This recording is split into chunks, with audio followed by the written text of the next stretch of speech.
Liberal MP Chandrakant ਆਰਿਆ ਨੇ ਪੱਤਰਕਾਰ ਰਿਸ਼ੀ ਨਾਗਰ ਉੱਤੇ ਹੋਏ ਹਮਲੇ ਦਾ ਮੁੱਦਾ ਕੈਨੇਡੀਅਨ ਸੰਸਦ ਵਿੱਚ ਉਠਾਉਂਦੇ ਚੇਤਾਵਨੀ ਭਰੇ ਲਹਿਜੇ ਵਿੱਚ ਆਖਿਆ ਕਿ ਇਸ ਤੋਂ ਪਹਿਲਾਂ ਦੇਰ ਹੋ ਜਾਵੇ।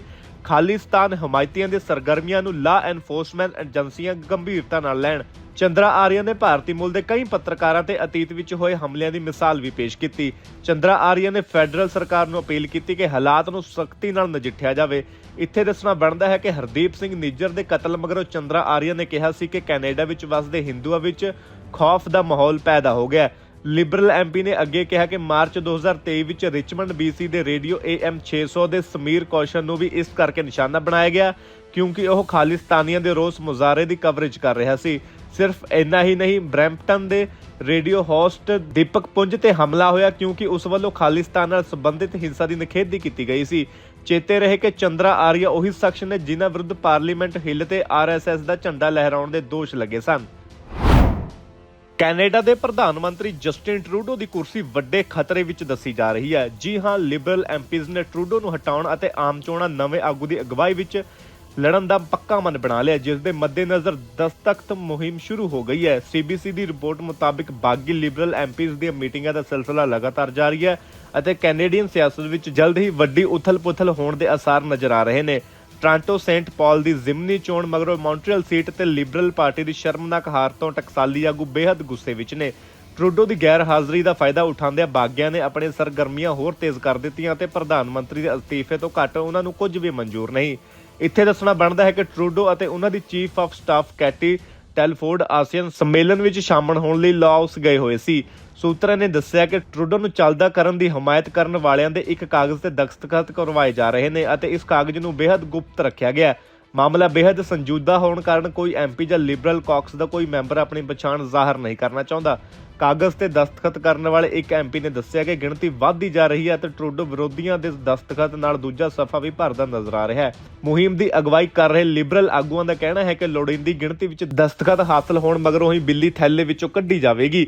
ਕਾਗਜ਼ ਤੇ ਸਿਗਨੇਚਰ ਕਰਨ ਵਾਸਤੇ ਐਮਪੀਜ਼ ਨੂੰ ਆਪਣਾ ਪੈਨ ਵਰਤਣ ਵਾਸਤੇ ਆਖਿਆ ਜਾਂਦਾ ਤਾਂ ਕਿ ਬਾਅਦ ਵਿੱਚ ਦਬਾਅ ਵਧਣ ਦੀ ਸੂਰਤ ਵਿੱਚ ਉਹ ਆਪਣੀ ਗੱਲ ਤੋਂ ਮੁੱਕਰ ਨਾ ਸਕਣ। ਦੱਸ ਦਈਏ ਕਿ ਕੁਝ ਦਿਨ ਪਹਿਲਾਂ ਟੋਰਾਂਟੋ ਸਟਾਰ ਦੀ ਰਿਪੋਰਟ ਵਿੱਚ ਵੀ ਟਰੂਡੋ ਦੇ ਅਸਤੀਫੇ ਦਾ ਦਬਾਅ ਪਾਉਣ ਲਈ ਮੀਟਿੰਗਾਂ ਦਾ ਜ਼ਿਕਰ ਕੀਤਾ ਗਿਆ ਸੀ। ਲਿਬਰਲ ਪਾਰਟੀ ਦੇ ਕੁਝ ਐਮਪੀਜ਼ ਟਰੂਡੋ ਤੋਂ ਇਸ ਕਰਕੇ ਵੀ ਨਾਰਾਜ਼ ਨੇ ਕਿ ਅਹਿਮ ਮੁੱਦਿਆਂ ਨੂੰ ਵਿਚਾਲੇ ਛੱਡ ਕੇ ਉਹ ਲਾਓਸ ਚਲੇ ਗਏ। ਇਹਨਾਂ ਮੁੱਦਿਆਂ ਵਿੱਚੋਂ ਇੱਕ ਲਿਬਰਲ ਦੇ ਚੋਣ ਪ੍ਰਚਾਰ ਡਾਇਰੈਕਟਰ ਜੈਰੇਮੀ ਦਾ ਅਸਤੀਫਾ ਵੀ ਹੈ। ਜੈਰੇਮੀ ਨੇ ਸਤੰਬਰ ਦੇ ਸ਼ੁਰੂ ਵਿੱਚ ਅਹੁਦਾ ਛੱਡਿਆ ਤੇ ਹੁਣ ਤੱਕ ਨਵੇਂ ਡਾਇਰੈਕਟਰ ਦੀ ਨਿਯੁਕਤੀ ਨਹੀਂ ਕੀਤੀ। ਇਸ ਦੇ ਨਾਲ ਹੀ ਕੁਝ ਐਮਪੀਜ਼ ਪ੍ਰਧਾਨ ਮੰਤਰੀ ਦਫ਼ਤਰ ਵਿੱਚ ਤੈਨਾਤ ਅਫਸਰ ਬਦਲਣਾ ਚਾਹੁੰਦੇ ਨੇ, ਪਰ ਇਸ ਮੰਗ ਨੂੰ ਲਗਾਤਾਰ ਨਜ਼ਰਅੰਦਾਜ਼ ਕੀਤਾ ਜਾ ਰਿਹਾ ਹੈ। ਕੋਈ ਸੁਧਾਰ ਨਾ ਹੁੰਦਾ ਦੇਖ ਕੇ ਐਮਪੀਜ਼ ਨੇ ਜ਼ਿੰਮੇਵਾਰੀਆਂ ਆਪਣੇ ਮੋਢੇ ਤੇ ਲੈਣ ਦਾ ਫੈਸਲਾ ਕੀਤਾ। ਸੂਤਰਾਂ ਨੇ ਦੱਸਿਆ ਕਿ ਐਟਲਾਂਟਿਕ ਕਾਕਸ ਦੇ ਮੁਖੀ ਕੋਡੀ ਬਲੂਆ ਨੇ ਉਹਨਾਂ ਮੈਂਬਰਾਂ ਵਿੱਚੋਂ ਇੱਕ ਨੇ ਜਿਨ੍ਹਾਂ ਵੱਲੋਂ ਨੈਸ਼ਨਲ ਕਾਕਸ ਦੀ ਮੀਟਿੰਗ ਵਿੱਚ ਟਰੂਡੋ ਦੀ ਲੀਡਰਸ਼ਿਪ ਤੇ ਸਵਾਲ ਉਠਾਏ ਗਏ। ਇੱਥੋਂ ਤੱਕ ਕਿ ਐਟਲਾਂਟਿਕ ਕਾਕਸ ਦੀ ਮੀਟਿੰਗ ਵਿੱਚੋਂ ਪ੍ਰਧਾਨ ਮੰਤਰੀ ਦਫ਼ਤਰ ਦੇ ਨੁਮਾਇੰਦੇ ਨੂੰ ਬਾਹਰ ਕੱਢ ਦਿੱਤਾ ਗਿਆ। ਜਸਟਿਨ ਟਰੂਡੋ ਲਗਾਤਾਰ ਆਖ ਰਹੇ ਨੇ ਕਿ ਉਹ ਅਗਲੀਆਂ ਆਮ ਚੋਣਾਂ ਲੜਨਗੇ, ਪਰ ਮੌਜੂਦਾ ਹਾਲਾਤ ਕਿਸੇ ਵੱਡੇ ਤੂਫਾਨ ਤੋਂ ਪਹਿਲਾਂ ਪਸਰੀ ਚੁੱਪ ਵੱਲ ਇਸ਼ਾਰਾ ਕਰ ਰਹੇ ਨੇ। ਦੂਜੇ ਪਾਸੇ ਸਿਆਸੀ ਮਾਹਿਰਾਂ ਦਾ ਕਹਿਣਾ ਹੈ ਕਿ ਟਰੂਡੋ ਨੂੰ ਹਟਾਉਣਾ ਸੌਖਾ ਨਹੀਂ ਹੋਵੇਗਾ ਕਿਉਂਕਿ ਉਹਨਾਂ ਦੀ ਹਮਾਇਤੀਆਂ ਦੀ ਗਿਣਤੀ ਵੀ ਘੱਟ ਨਹੀਂ। ਮਿਸੀਸਾਗਾ 'ਚ ਲੂਸੋ ਕੈਨੇਡੀਅਨ ਚੈਰੀਟੇਬਲ ਸੁਸਾਇਟੀ ਇੱਕ ਚੈਰੀਟੇਬਲ ਸੰਸਥਾ ਹੈ ਜੋ ਸਰੀਰਕ ਅਤੇ ਵਿਕਾਸ ਸੰਬੰਧੀ ਅਸਮਰਥਾਵਾਂ ਵਾਲੇ ਵਿਅਕਤੀਆਂ ਅਤੇ ਪਰਿਵਾਰਾਂ ਲਈ ਇੱਕ ਸੁਰੱਖਿਅਤ, ਸਹਾਇਕ ਅਤੇ ਦੇਖਭਾਲ ਵਾਲਾ ਮਾਹੌਲ ਪ੍ਰਦਾਨ ਕਰਦੀ ਹੈ। Luso Canadian charitable trust Mississauga, Toronto ਅਤੇ ਹੈਮਿਲਟਨ ਵਿੱਚ ਸਥਿਤ ਹੈ। ਵਿਭਿੰਨਤਾ, ਸ਼ਮੂਲੀਅਤ ਅਤੇ ਅਪਾਹਜ ਵਿਅਕਤੀਆਂ ਦੇ ਮੰਤਰੀ ਕਮਲ ਖੈਰਾ ਨੇ ਮਿਸੀਸਾਗਾ, ਓਨਟਾਰੀਓ ਅਤੇ ਲੂਸੋ ਕੈਨੇਡੀਅਨ ਚੈਰੀਟੇਬਲ ਸੁਸਾਇਟੀ ਦਾ ਦੌਰਾ ਕੀਤਾ। ਇੱਕ ਪਹੁੰਚਯੋਗ ਬੁਨਿਆਦੀ ਢਾਂਚੇ ਦੇ ਪ੍ਰੋਜੈਕਟ ਲਈ ਸਮਰਥ ਫੰਡ ਤਹਿਤ $2.7 ਮਿਲੀਅਨ ਫੰਡ ਦੇਣ ਦਾ ਐਲਾਨ ਕੀਤਾ। ਮੰਤਰੀ ਖੈਰਾ ਦੇ ਨਾਲ ਮਿਸੀਸਾਗਾ ਸਟ੍ਰੀਟਸ ਵਿਲੇ ਲਈ ਸੰਸਦ ਮੈਂਬਰ ਅਤੇ ਛੋਟੇ ਕਾਰੋਬਾਰ ਮੰਤਰੀ ਚੀਚੀ ਵਾਲਡੇਸ, ਮਿਸੀਸਾਗਾ ਲੇਕੋਸ਼ੋਰ ਲਈ ਸੰਸਦ ਮੈਂਬਰ ਚਾਰਲਸ ਸੂਸਾ ਅਤੇ ਮਿਸੀਸਾਗਾ ਕੁਕਸ ਵਿਲੇ ਲਈ ਸੰਸਦ ਮੈਂਬਰ ਪੀਟਰ ਫੌਂਸੋਕਾ ਵੀ ਮੌਜੂਦ ਸੀ। ਇਹ ਫੰਡਿੰਗ EAF ਦੇ ਪ੍ਰੋਜੈਕਟਾਂ ਦੇ ਹਿੱਸੇ ਲਈ ਫੈਡਰਲ ਸਰਕਾਰ ਦੇ ਨਿਵੇਸ਼ ਦਾ ਅੱਧਾ ਹਿੱਸਾ ਹੈ। ਮੌਜੂਦਾ ਉਡੀਕ ਸੂਚੀਆਂ ਨੂੰ ਘਟਾਉਣ ਜਾਂ ਖਤਮ ਕਰਨ ਅਤੇ ਅਪਾਹਜ ਵਿਅਕਤੀਆਂ ਲਈ ਪ੍ਰੋਗਰਾਮਾਂ ਅਤੇ ਸੇਵਾਵਾਂ ਤੱਕ ਪਹੁੰਚ ਨੂੰ ਵਧਾਉਣ ਲਈ ਨਿਵੇਸ਼ ਕੀਤਾ ਗਿਆ। ਇਹ ਉਦੇਸ਼ ਹੈ ਕਿ ਅਪਾਹਜ ਵਿਅਕਤੀਆਂ ਦੀ ਸਮਾਜਿਕ ਅਤੇ ਆਰਥਿਕ ਸ਼ਮੂਲੀਅਤ ਵਿੱਚ ਸੁਧਾਰ ਕਰਨਾ। ਇਸ ਪ੍ਰੋਜੈਕਟ ਰਾਹੀਂ ਲੂਸੋ ਕੈਨੇਡੀਅਨ ਚੈਰੀਟੇਬਲ ਸਰਵਿਸਿਜ਼ ਅਪਾਹਜ ਵਿਅਕਤੀਆਂ ਲਈ ਉਹਨਾਂ ਦੀਆਂ ਸਹੂਲਤਾਂ ਅਤੇ ਸੇਵਾਵਾਂ ਤੱਕ ਪਹੁੰਚ ਵਿੱਚ ਸੁਧਾਰ ਕਰਕੇ ਉਹਨਾਂ ਲਈ ਨਵੀਆਂ ਨੌਕਰੀਆਂ ਪੈਦਾ ਕਰਨ ਵਿੱਚ ਮਦਦ ਕਰੇਗਾ। ਪ੍ਰੋਜੈਕਟ ਮਲਟੀ ਸੈਂਸਰੀ ਰੂਮ, ਇੱਕ ਪਹੁੰਚਯੋਗ ਐਲੀਵੇਟਰ, ਇੱਕ ਪਹੁੰਚਯੋਗ ਡਰਾਪ ਆਫ ਖੇਤਰ, ਪਹੁੰਚਯੋਗ ਦਰਵਾਜ਼ੇ, ਪਹੁੰਚਯੋਗ ਵਾਸ਼ਰੂਮ ਅਤੇ ਪਹੁੰਚਯੋਗ ਰੈਂਪ ਸਮੇਤ ਨਵਾਂ ਅਤੇ ਅਪਗ੍ਰੇਡ ਬੁਨਿਆਦੀ ਢਾਂਚਾ ਵੀ ਬਣਾਏਗਾ। ਇਹ ਪ੍ਰੋਜੈਕਟ ਇਸ ਗੱਲ ਦੀ ਇੱਕ ਸ਼ਾਨਦਾਰ ਉਦਾਹਰਨ ਦਰਸਾਉਂਦਾ ਹੈ ਕਿ ਕਿਵੇਂ ਸੰਗਠਨਾਂ ਅਤੇ ਭਾਈਚਾਰੇ ਨਾਲ ਕੰਮ ਕਰਕੇ ਫੈਡਰਲ ਸਰਕਾਰ ਦੇਸ਼ ਭਰ ਵਿੱਚ ਪਹੁੰਚਯੋਗਤਾ ਅਤੇ ਅਗਾਊਂ ਅਪੰਗਤਾ ਨੂੰ ਸ਼ਾਮਲ ਕਰਨਾ ਜਾਰੀ ਰੱਖਦੀ ਹੈ। ਇਸ ਮੌਕੇ ਤੇ ਮੰਤਰੀ ਕਮਲ ਖਹਿਰਾ ਨੇ ਕਿਹਾ ਕਿ ਕੈਨੇਡਾ 'ਚ 27% ਲੋਕ ਅਪਾਹਜ ਨੇ ਅਤੇ ਉਹਨਾਂ ਦੀ ਦੇਖਭਾਲ ਚੰਗੇ ਤਰੀਕੇ ਨਾਲ ਕੀਤੀ ਜਾਣੀ ਚਾਹੀਦੀ ਹੈ। ਉਹਨਾਂ ਨੇ ਕਿਹਾ ਕਿ ਨੈਨੀ ਵਜੋਂ ਬਹੁਤ ਸਾਰੇ ਲੋਕ ਕੰਮ ਕਰਦੇ ਨੇ ਅਤੇ ਇਸ ਤਰ੍ਹਾਂ ਦੀਆਂ ਸੰਸਥਾਵਾਂ ਦਾ ਹਿੱਸਾ ਵੀ ਬਣਦੇ ਨੇ ਅਤੇ ਉਹਨਾਂ ਸਾਰਿਆਂ ਦਾ ਫੈਡਰਲ ਸਰਕਾਰ ਧੰਨਵਾਦ ਕਰਦੀ ਹੈ। ਬਰੈਂਪਟਨ ਦੇ ਇੱਕ ਪਰਿਵਾਰ ਨੂੰ ਵੱਡੀ ਰਾਹਤ ਮਿਲੀ ਜਦੋਂ ਕਈ ਮਹੀਨੇ ਤੋਂ ਮਕਾਨ ਦੱਬ ਕੇ ਬੈਠੇ ਕਿਰਾਏਦਾਰ ਆਖਰਕਾਰ ਚਲੇ ਗਏ। ਦੂਜੇ ਪਾਸੇ ਮਕਾਨ ਮਾਲਕ ਨੂੰ $32,000 ਦਾ ਨੁਕਸਾਨ ਵੀ ਹੋਇਆ ਕਿਉਂਕਿ ਟਰੱਕਿੰਗ ਕੰਪਨੀ ਦੇ ਮਾਲਕ ਕਿਰਾਏਦਾਰ ਵੱਲੋਂ ਬਕਾਇਆ ਕਿਰਾਇਆ ਅਦਾ ਨਹੀਂ ਕੀਤਾ ਗਿਆ। ਮਕਾਨ ਦੀ ਮਾਲਕਨ ਇਵਾਸ ਫੋਕਸ ਨੇ ਕਿਹਾ ਕਿ ਕਿਰਾਏਦਾਰਾਂ ਵੱਲੋਂ ਕਿਰਾਇਆ ਨਾ ਦੇਣ ਦੀਆਂ ਘਟਨਾਵਾਂ ਵਧਦੀਆਂ ਜਾ ਰਹੀਆਂ ਨੇ, ਜਿਸ ਨੂੰ ਵੇਖਦਿਆਂ ਨਿਯਮ ਕਾਨੂੰਨ ਵਿੱਚ ਸੋਧ ਕਰਦਿਆਂ ਮਕਾਨ ਮਾਲਕਾਂ ਦੇ ਹਿੱਤਾਂ ਦੀ ਰਾਖੀ ਯਕੀਨੀ ਬਣਾਇਆ ਜਾਵੇ।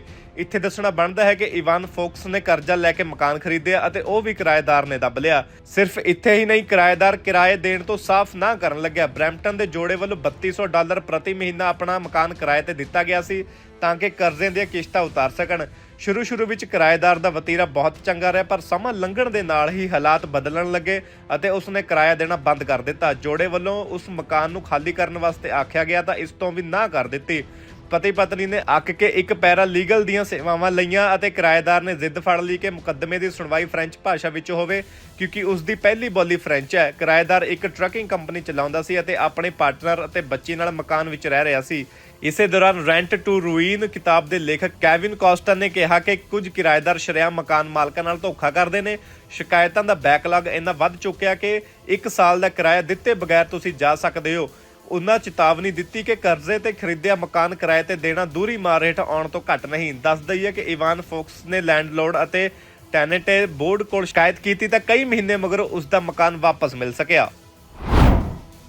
ਲੈਬਨਾਨ ਵਿੱਚ ਚੱਲ ਰਹੀ ਜੰਗ ਦੌਰਾਨ ਇੱਕ ਕੈਨੇਡੀਅਨ ਦੇ ਮਾਰੇ ਜਾਣ ਤੇ ਟਰੂਡੋ ਨੇ ਉਸ ਦੇ ਪਰਿਵਾਰ ਨੂੰ ਆਪਣੀਆਂ ਸੰਵੇਦਨਾਵਾਂ ਭੇਜੀਆਂ। ਲਿਓਸ ਵਿੱਚ ਆਯੋਜਿਤ ਆਸੀਅਨ ਸੰਮੇਲਨ ਦੌਰਾਨ ਪੱਤਰਕਾਰਾਂ ਨਾਲ ਗੱਲਬਾਤ ਕਰਦਿਆਂ ਟਰੂਡੋ ਨੇ ਲੈਬਨਾਨ ਅਤੇ ਗਾਜ਼ਾ ਵਿੱਚ ਚੱਲ ਰਹੀ ਜੰਗਬੰਦੀ ਦੀ ਕੈਨੇਡਾ ਦੀ ਮੰਗ ਦੁਹਰਾਈ।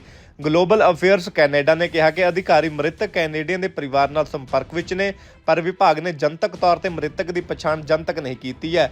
ਇਜ਼ਰਾਈਲ ਅਤੇ ਹਿਜ਼ਬੁੱਲਾ ਦਰਮਿਆਨ ਸੰਘਰਸ਼ ਲਗਾਤਾਰ ਵੱਧ ਰਿਹਾ ਹੈ ਅਤੇ ਪਿਛਲੇ ਮਹੀਨੇ ਵੀ ਇੱਕ ਕੈਨੇਡੀਅਨ ਜੋੜਾ ਲੈਬਨਾਨ ਵਿੱਚ ਕੀਤੀ ਇਜ਼ਰਾਈਲੀ ਹਵਾਈ ਬੰਬਾਰੀ ਦੀ ਭੇਟ ਚੜ੍ਹ ਗਿਆ ਸੀ। ਗਲੋਬਲ ਅਫੇਅਰਸ ਕੈਨੇਡਾ ਅਨੁਸਾਰ ਉਹ ਹੁਣ ਤੱਕ 1050 ਤੋਂ ਵੱਧ ਕੈਨੇਡੀਅਨ ਨਾਗਰਿਕਾਂ, ਪਰਮਾਨੈਂਟ ਰੈਜ਼ੀਡੈਂਟਸ ਅਤੇ ਉਹਨਾਂ ਦੇ ਪਰਿਵਾਰਾਂ ਨੂੰ ਚਾਰਟਰ ਉਡਾਣਾਂ ਰਾਹੀਂ ਲੈਬਨਾਨ ਵਿੱਚੋਂ ਕੱਢ ਚੁੱਕਿਆ ਹੈ। ਵਿਭਾਗ ਵੱਲੋਂ ਕੈਨੇਡੀਅਨਸ ਨੂੰ ਸੰਭਵ ਹੋਣ ਤੇ ਉੱਥੋਂ ਨਿਕਲਣ ਦੀ ਅਪੀਲ ਕੀਤੀ ਜਾ ਰਹੀ ਹੈ। ਲੈਬਨਾਨ ਵਿੱਚ 25000 ਤੋਂ ਵੱਧ ਕੈਨੇਡੀਅਨ ਰਜਿਸਟਰਡ ਨੇ, ਪਰ ਸਰਕਾਰ ਦਾ ਕਹਿਣਾ ਹੈ ਕਿ ਲਗਭਗ 45000 ਕੈਨੇਡੀਅਨਸ ਲੈਬਨਾਨ ਵਿੱਚ ਹੋ ਸਕਦੇ ਨੇ।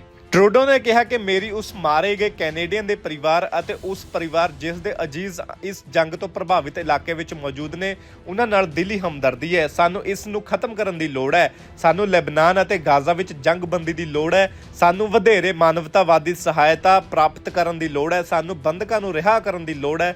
ਸਾਨੂੰ ਦੋ ਮੁਲਕੀ ਹੱਲ ਅਤੇ ਇੱਕ ਭਰੋਸੇਯੋਗ ਮਾਰਗ ਦੇਖਣ ਦੀ ਲੋੜ ਹੈ। ਕੈਨੇਡੀਅਨ ਨਾਗਰਿਕ ਹੁਸੈਨ ਤਬਾਜਾ ਅਤੇ ਦਾਦਾ ਤਬਾਜਾ 25 ਸਤੰਬਰ ਨੂੰ ਇੱਕ ਹਵਾਈ ਹਮਲੇ ਵਿੱਚ ਮਾਰੇ ਗਏ ਸੀ।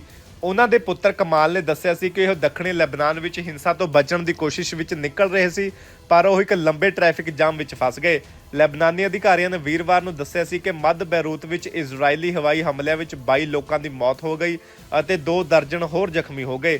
ਇਜ਼ਰਾਈਲੀ ਹਵਾਈ ਹਮਲਾ ਕੇਂਦਰਿਤ ਬੈਰੂਤ ਪਿਛਲੇ 1 ਸਾਲ ਤੋਂ ਵੱਧ ਸਮੇਂ ਤੋਂ ਚੱਲ ਰਹੇ ਟਕਰਾਅ ਦੌਰਾਨ ਸਭ ਤੋਂ ਘਾਤਕ ਹਮਲਾ ਸੀ, ਜਿਸ ਵਿੱਚ 2 ਰਿਹਾਇਸ਼ੀ ਇਮਾਰਤਾਂ ਨੂੰ ਮਾਰਿਆ ਗਿਆ ਜੋ ਦੇਸ਼ ਦੀ ਹੋ ਰਹੀ ਇਜ਼ਰਾਈਲੀ ਬੰਬਾਰੀ ਤੋਂ ਭੱਜਣ ਵਾਲੇ ਵਿਸਥਾਪਿਤ ਲੋਕਾਂ ਤੋਂ ਭਰੀਆਂ ਸਨ। ਹਿਜ਼ਬੁੱਲਾ ਦੇ ਅਲ ਮਨਾਰ ਟੀਵੀ ਅਤੇ ਇਜ਼ਰਾਈਲੀ ਮੀਡੀਆ ਅਨੁਸਾਰ ਇਹ ਹਵਾਈ ਹਮਲੇ ਹਿਜ਼ਬੁੱਲਾ ਦੇ ਵੱਡੇ ਅਧਿਕਾਰੀ ਵਾਫੀਆ ਸਫਾ ਨੂੰ ਮਾਰਨ ਲਈ ਕੀਤੇ ਸਨ। ਅਲ ਮਨਾਰ ਨੇ ਕਿਹਾ ਕਿ ਹਮਲੇ ਸਮੇਂ ਸਾਫੀਆ ਇਮਾਰਤ ਵਿੱਚ ਨਹੀਂ ਸੀ। ਇਜ਼ਰਾਈਲੀ ਫੌਜ ਨੇ ਕੋਈ ਹੋਰ ਟਿੱਪਣੀ ਨਹੀਂ ਕੀਤੀ। ਇਜ਼ਰਾਈਲ ਨੇ ਹਿਜ਼ਬੁੱਲਾ ਦੇ ਖਿਲਾਫ ਆਪਣੀ ਮੁਹਿੰਮ ਨੂੰ ਲੈਬਨਾਨ ਭਰ ਵਿੱਚ ਭਾਰੀ ਹਵਾਈ ਹਮਲਿਆਂ ਨਾਲ ਵਧਾ ਦਿੱਤਾ ਅਤੇ ਜ਼ਮੀਨੀ ਹਮਲੇ ਵੀ ਤੇਜ਼ ਕਰ ਦਿੱਤੇ ਨੇ। ਬੇਰੂਤ ਧਮਾਕਿਆਂ ਵਾਲੇ ਦਿਨ ਹੀ ਇਜ਼ਰਾਈਲੀ ਬਲਾਂ ਦੇ ਦੱਖਣੀ ਲੈਬਨਾਨ ਵਿੱਚ ਸੰਯੁਕਤ ਰਾਸ਼ਟਰ ਸ਼ਾਂਤੀ ਰੱਖਿਅਕਾਂ ਤੇ ਗੋਲੀਬਾਰੀ ਕੀਤੀ ਅਤੇ ਇੰਡੋਨੇਸ਼ੀਆ ਦੇ 2 ਸ਼ਾਂਤੀ ਰੱਖਿਅਕਾਂ ਨੂੰ ਜ਼ਖਮੀ ਕਰ ਦਿੱਤਾ, ਜਿਸ ਦੀ ਵਿਆਪਕ ਨਿੰਦਾ ਵੀ ਹੋਈ। ਹਿਜ਼ਬੁੱਲਾ ਨੇ ਹਮਾਸ ਅਤੇ ਫਲਸਤੀਨੀਆਂ ਦੇ ਸਮਰਥਕ ਵਿੱਚ 8 ਅਕਤੂਬਰ 2023 ਨੂੰ ਇਜ਼ਰਾਈਲ ਵਿੱਚ ਰਾਕਟ ਦਾਗਣੇ ਸ਼ੁਰੂ ਕਰ ਦਿੱਤੇ ਅਤੇ ਜਵਾਬੀ ਕਾਰਵਾਈ ਵਿੱਚ ਇਜ਼ਰਾਈਲੀ ਹਮਲੇ ਵੀ ਹੋਰ ਤੇਜ਼ ਹੋ ਗਏ। ਇਜ਼ਰਾਈਲ ਦਾ ਕਹਿਣਾ ਹੈ ਕਿ ਉਸਨੇ ਪਿਛਲੇ ਕੁਝ ਹਫ਼ਤਿਆਂ ਵਿੱਚ ਹਿਜ਼ਬੁੱਲਾ ਖਿਲਾਫ ਮੁਹਿੰਮ ਤਾਂ ਤੇਜ਼ ਕੀਤੀ ਹੈ ਤਾਂ ਕਿ ਉਹ ਆਪਣੇ ਹਜ਼ਾਰਾਂ ਵਿਸਥਾਪਿਤ ਹੋਏ ਨਾਗਰਿਕਾਂ ਨੂੰ ਵਾਪਸ ਉਹਨਾਂ ਦੇ ਘਰਾਂ ਵਿੱਚ ਵਸਾ ਸਕੇ। ਇਜ਼ਰਾਈਲੀ ਹਮਲਿਆਂ ਵਿੱਚ ਪਿਛਲੇ 1 ਸਾਲ ਦੌਰਾਨ 2100 ਲੈਬਨਾਨੀ ਮਾਰੇ ਜਾ ਚੁੱਕੇ ਨੇ, ਜਿਨ੍ਹਾਂ ਵਿੱਚੋਂ 2/3 ਮੌਤਾਂ ਪਿਛਲੇ ਕੁਝ ਹਫ਼ਤਿਆਂ ਦੌਰਾਨ ਹੋ ਗਈਆਂ ਸੀ। ਅਕਤੂਬਰ 2023 ਤੋਂ ਹਿਜ਼ਬੁੱਲਾ ਦੇ ਹਮਲਿਆਂ ਵਿੱਚ 29 ਨਾਗਰਿਕਾਂ ਅਤੇ 39 ਇਜ਼ਰਾਈਲੀ ਫੌਜੀ ਮਾਰੇ ਗਏ ਨੇ।